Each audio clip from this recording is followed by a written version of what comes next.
इब्राहिम वहां से कूचकर दक्षिण देश में आकर कादेश और शूर के बीच में ठहरा और गरार में रहने लगा। और इब्राहिम अपनी पत्नी सारा के विषय में कहने लगा कि वह मेरी बहन है। सो गरार के राजा अबीमेलेक ने दूत भेजकर सारा को बुलवा लिया। रात को परमेश्वर ने स्वप्न में अबीमेलेक के पास आकर कहा, सुन, जिस स्त्री को तूने रख लिया है उसके कारण तू मर जाएगा, क्योंकि वह सुहागिन है। परंतु अबीमेलेक तो उसके पास न गया था। सो उसने कहा, हे प्रभु, क्या तू निर्दोष जाति का भी घात करेगा? क्या उसी ने स्वयं मुझसे नहीं कहा कि वह मेरी बहन है? और उस स्त्री ने भी आप कहा कि वह मेरा भाई है। मैंने तो अपने मन की खराई और अपने व्यवहार की सच्चाई से यह काम किया।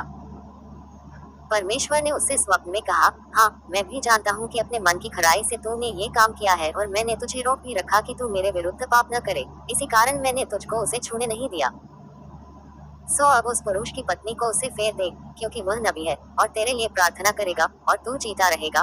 पर यदि तू उसको न फेर दे तो जान रख कि तू और तेरे जितने लोग हैं सब निश्चय मर जाएंगे। बिहान को अबीमेलेक ने तड़के उठकर अपने सब कर्मचारियों को बुलवाकर ये सब बातें सुनाई, और वे लोग बहुत डर गए। तब अबीमेलेक ने इब्राहिम को बुलवा कर कहा, तूने हमसे यह क्या किया है? और मैंने तेरा क्या बिगाड़ा था कि तूने मेरे और मेरे राज्य के ऊपर ऐसा बड़ा पाप डाल दिया है? तूने मुझसे वह काम किया है जो उचित न था। फिर अबीमेलेक ने इब्राहिम से पूछा, तूने क्या समझकर ऐसा काम किया? इब्राहिम ने कहा, मैंने ये सोचा था कि इस स्थान में परमेश्वर का कुछ भी भय न होगा, सो ये लोग मेरी पत्नी के कारण मेरा घात करेंगे। और फिर भी सचमुच वह मेरी बहन है। वह मेरे पिता की बेटी तो है, पर मेरी माता की बेटी नहीं। फिर वह मेरी पत्नी हो गई। और ऐसा हुआ कि जब परमेश्वर ने मुझे अपने पिता का घर छोड़कर निकलने की आज्ञा दी, तब मैंने उससे कहा, इतनी कृपा तुझे मुझ पर करनी होगी कि हम दोनों जहाँ जहाँ जाएं वहाँ वहाँ तू मेरे विषय में कहना कि यह मेरा भाई है। तब अबीमेलेक ने भेड़ बकरी, गाय बैल और दास दासियां लेकर इब्राहिम को दी, और उसकी पत्नी सारा को भी उसे फेर दिया।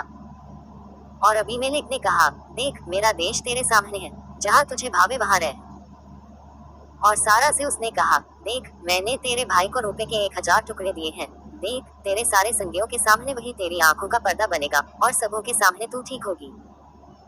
तब इब्राहिम ने यहोवा से प्रार्थना की, और यहोवा ने अबीमेलेक और उसकी पत्नी और दासियों को चंगा किया, और वे जनने लगी। क्योंकि यहोवा ने इब्राहिम की पत्नी सारा के कारण अबीमेलेक के घर की सब स्त्रियों की कोखों को पूरी रीति से बंद कर दिया था।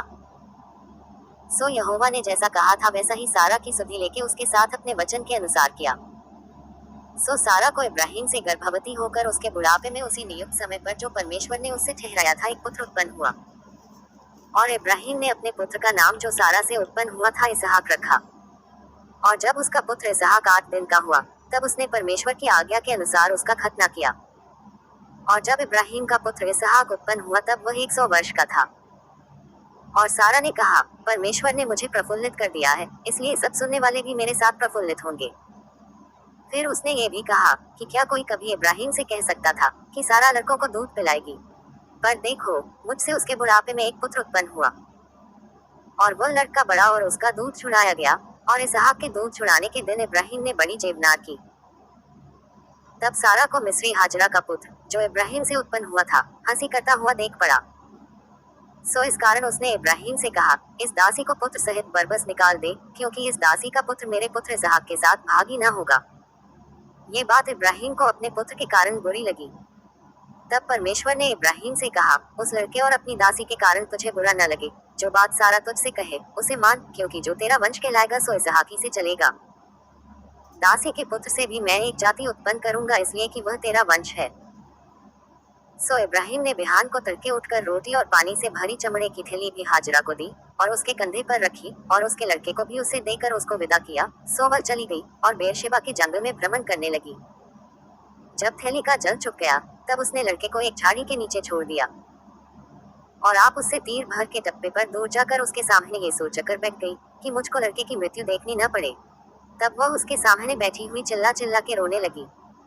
और परमेश्वर ने उस लड़के की सुनी, और उसके दूत ने स्वर्ग से हाजरा को पुकार के कहा, हे हाजरा, तुझे क्या हुआ? मत डर, क्योंकि जहाँ तेरा लड़का है वहाँ से उसकी आवाज परमेश्वर को सुन पड़ी है। उठ, अपने लड़के को उठा और अपने हाथ से संभाल, क्योंकि मैं उसके द्वारा एक बड़ी जाति बनाऊंगा। परमेश्वर ने उसकी आंखें खोल दी और उसको एक कुआं दिखाई पड़ा। सो उसने जाकर थैली को जल से भरकर लड़के को पिलाया। और परमेश्वर उस लड़के के साथ रहा, और जब वह बड़ा हुआ तब जंगल में रहते रहते धनुर्धारी बन गया। वो तो पारा नाम जंगल में रहा करता था और उसकी माता ने उसके लिए मिस्र देश से एक स्त्री मंगवाई। उन दिनों में ऐसा हुआ कि अबीमेलेक अपने सेनापति पीकोन को संग लेकर इब्राहिम से कहने लगा, जो कुछ तू करता है उसमें परमेश्वर तेरे संग रहता है। सो अब मुझसे यहाँ इस विषय में परमेश्वर की क्रिया खा कि तू न तो मुझसे छल करेगा और न कभी मेरे वंश से करेगा, परंतु जैसी करुणा मैंने तुझ पर की है वैसी ही तू मुझ पर और इस देश पर भी जिसमें तू रहता है करेगा। इब्राहिम ने कहा, मैं क्रिया खाऊंगा। और इब्राहिम ने अबीमेलेक को एक कुएं के विषय में, जो अबीमेलेक के दासों ने बरियाई से ले लिया था, उलाहना दिया।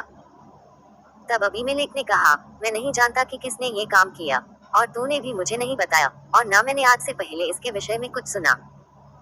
तब इब्राहिम ने भेड़ बकरी और गाय बैल लेकर अबीमेलेक को दिए और उन दोनों ने आपस में वाचा बांधी। और इब्राहिम ने भेड़ की 7 बच्ची अलग कर रखी। तब अबीमेलेक ने इब्राहिम से पूछा, इन 7 बच्चियों का जो तूने अलग कर रखी है क्या प्रयोजन है? उसने कहा, तू इन 7 बच्चियों को इस बात की साक्षी जानकर मेरे हाथ से ले कि मैंने कुआं खोदा है। उन दोनों ने जो स्थान में आपस में क्रिया खाए, इसी कारण उसका नाम बेरशेबा पड़ा। जब उन्होंने बेरशेबा में परस्पर वाचा बांधी, तब अबीमेलेक और उसका सेनापति पीकोन उठकर फिलिस्तियों के देश में लौट गए। और इब्राहिम ने बेरशेबा में झाव का एक वृक्ष लगाया और वहां यहोवा, जो सनातन ईश्वर है, उससे प्रार्थना की। और इब्राहिम फिलिस्तियों के देश में बहुत दिनों तक परदेशी होकर रहा।